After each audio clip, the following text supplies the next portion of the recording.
আসসালামু আলাইকুম। যারা অল্প সময়ের মধ্যে খিচুড়ি রান্না করতে চান মুরগা গোস্ত দিয়ে, ভিডিওটি তাদের জন্য। সম্মানিত দর্শক শ্রোতা, দেশ ও দেশের বাইরে থেকে যারা দেখতেছেন আপনাদের সকলকে জানাচ্ছি স্বাগত।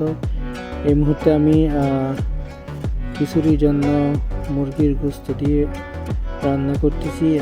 গোস্তটিকে ভালো করে আপনার কষিয়ে নিলাম। প্রথমে আমি পর্যাপ্ত পরিমাণ পেঁয়াজ এবং মশলাটাতে এগুলো দিয়ে তার পরবর্তীতে আমি গোস্তগুলি কষিয়ে নিচ্ছি।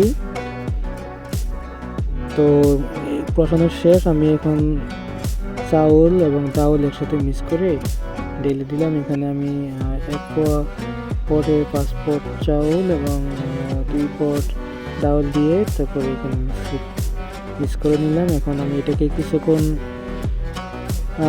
করব, এটাকে কিছুক্ষণ আমি নেড়ে মিক্স করে তারপরে হালকা একটু কষাবো। কষানোর পরে যখন মশলাটা চাউলের সাথে মিক্স হয়ে যাবে তারপরে আমি এখানে পানি দেব। আপনি চাইলে পানি দিয়ে দিতে পারেন এখানে, এটা আপনাদের ইচ্ছা।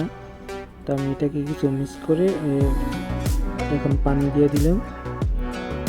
এই যে দেখতে পাচ্ছেন পানি কত সুন্দর একটি কালার আসছে। ভিডিওর মধ্যে যদিও হলুদ বোঝা যাইতেছে, কিন্তু হলুদ না আসলে।